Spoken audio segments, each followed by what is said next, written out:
Hi friends, welcome to Learn Programming. In this video series, we are going to learn about Go programming language. Go is an open source programming language developed by Google. It can be considered as the C language for the 21st century, and it is also a compiled programming language.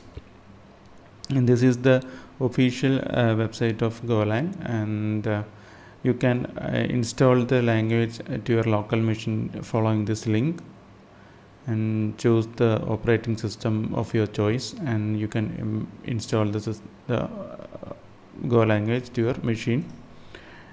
Also, there is another option called Playground.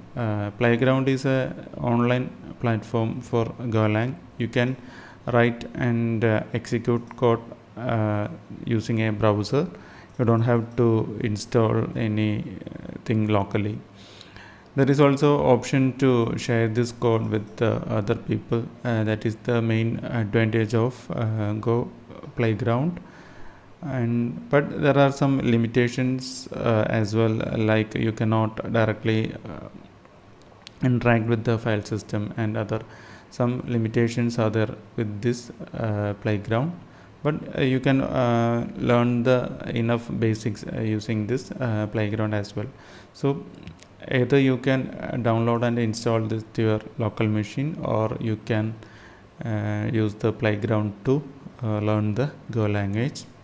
So in this video we are going to write a simple hello world program, and will be explaining the minimal building blocks which are required to run a Go program. So in this video, this is a VS Code, and we have already installed the Go to your local machine. You can confirm the Go is installed successfully by using this command go space version. If this is throwing some output like go 1.44 or something else, that means Go has been successfully installed to your machine. And I am using this path in my machine. There is go src github, this path. You can create your own folder under your GitHub account, and so all the Go programs must be inside this directory in your machine. So let's try a basic hello world example. So every Go program is actually made up of packages. So there must be one minimum package, that is the package main. So there must be this main package in the Go program, then only you can execute Go program. This is a must require for any Go application. Then you have to create a function called main.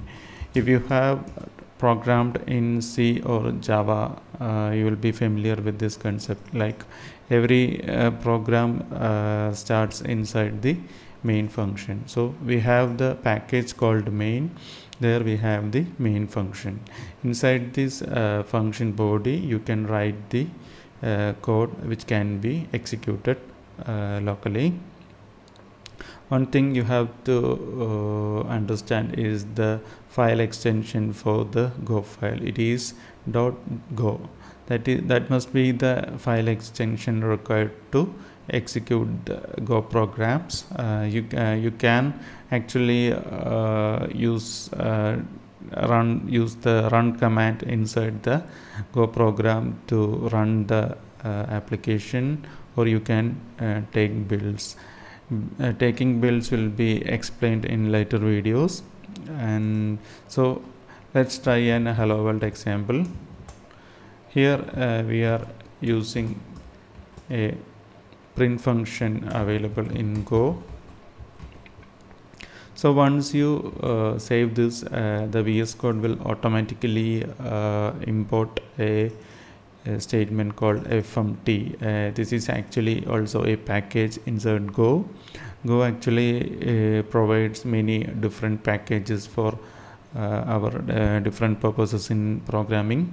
So fmt can be used to print data to the console, and println is a function inside this package.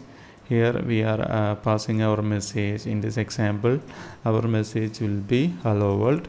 Also, you have seen that there is no need to put a semicolon for Go. The syntax of the language is very minimal and you can easily pick it up. So this is the most basic Go program that you can write. So let's try how can we run it. You can execute Go programs by the Go command. First type Go and type run. Then you have to type the name of the file. In this example, main.go. So once you type that, just enter, and you can see the output hello world in the console. This is the basic minimal example of the Go program. We will be learning more features of Go language through the upcoming videos. Stay tuned for more videos. See you then.